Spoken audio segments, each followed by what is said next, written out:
Let's speak to Alan Fisher. He's still in Jenin and has all the latest for us. Alan, from the pictures we're seeing, it certainly looks like the fighting's continuing.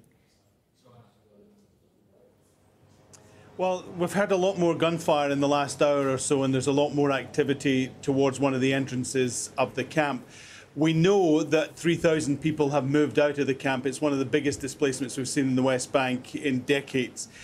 The medical group, the Doctors Without Borders, are concerned that there are a number of people still in the camp who aren't able to access treatment.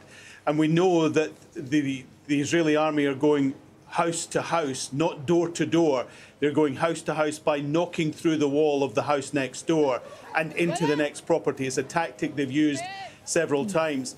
They're also terrifying the local populace. We can see from this footage that has been made available, when they go into a house and start interrogating any adult male who's there, there is real terror in the family because they're worried about what might happen to their loved one. Just take a listen to this for a second.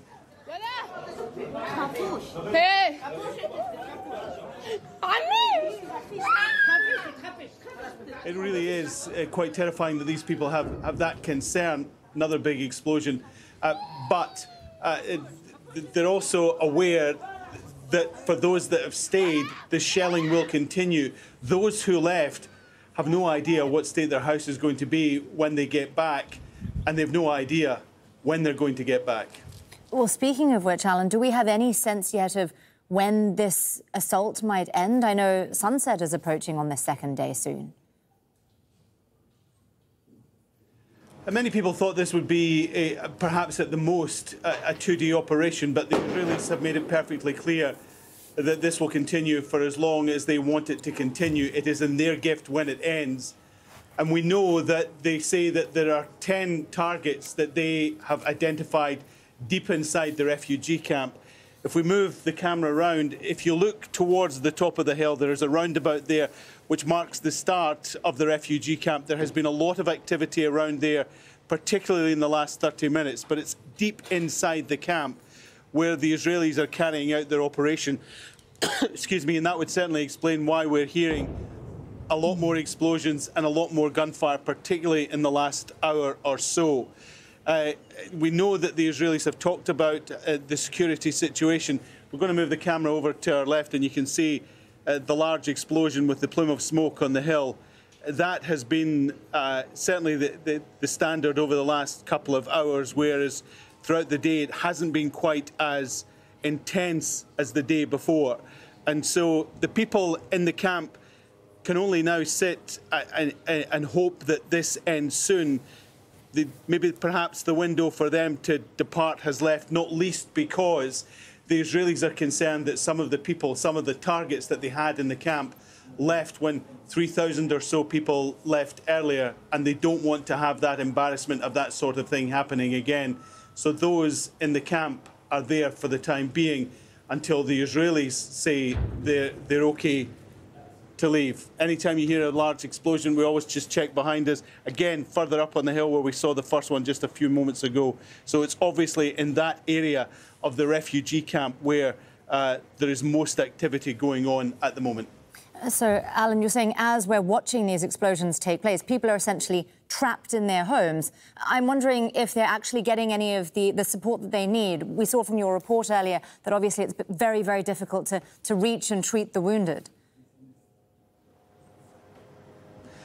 And Doctors Without Borders have said that, as well as has the local paramedics, that once they get into the refugee camp, because the roads have been ripped up and buildings have been destroyed and rubble is everywhere, it's hard for ambulances to negotiate.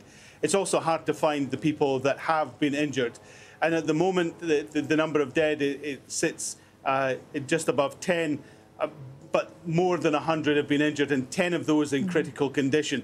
And the doctors from Doctors Without Borders are deeply concerned that those numbers will increase if and when the Israelis start their withdrawal. And the true picture of what has happened in here over the last, what is it now, 44 hours becomes clear.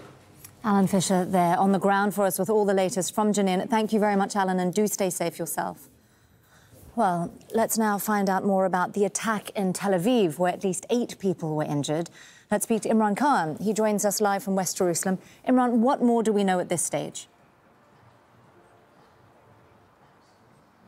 Well, the attack took place at 1 o'clock in the afternoon in central Tel Aviv.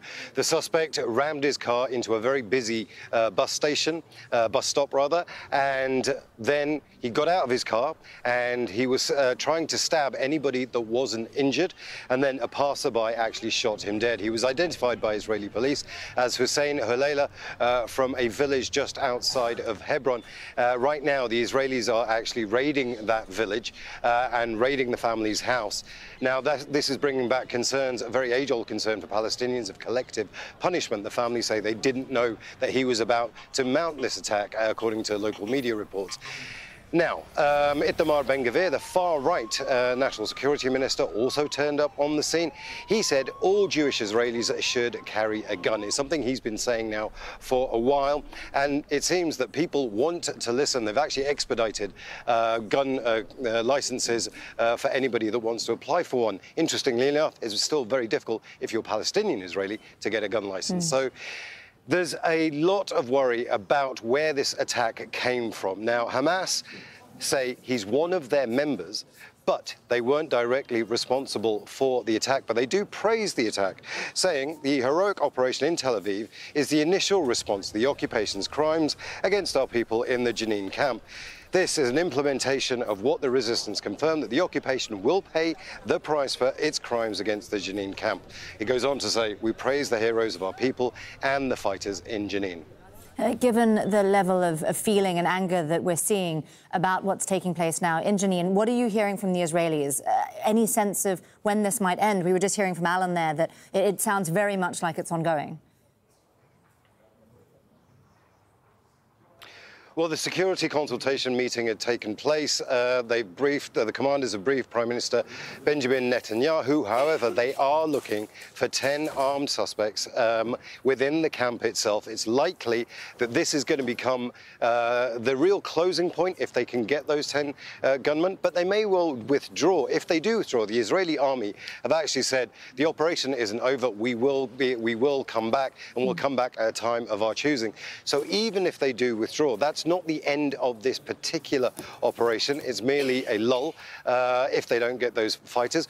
What happens if they do get those fighters remains to be seen, because the Israeli army is still saying that they have a huge number of troops on the ground, about 1,000 troops on the ground, and it's all ongoing right now. And as Alan Fisher was reporting, it doesn't look like it's coming to an end anytime soon. Imran Khan there with all the latest for us from West Jerusalem. Thank you very much, Imran. Well, let's now take a closer look at the Jenin refugee camp. More than 20,000 Palestinians are cramped in there in about 1 square kilometre of land. The camp was built for Palestinians who were themselves expelled from their land during the creation of Israel in 1948. Most were displaced from Haifa and the surrounding villages. Since then, Israel has denied them the right to return. During the Second Intifada in 2002, a 10-day air and land campaign by Israel destroyed much of that camp. Today, it has an unemployment rate of nearly 17% and high rates of poverty and school dropouts. Jenin's mayor says Israel's latest offensive has so far displaced 4,000 Palestinians, yet another displacement of communities already uprooted for generations. Well, let's speak to Ofer Kasif. He's an Israeli politician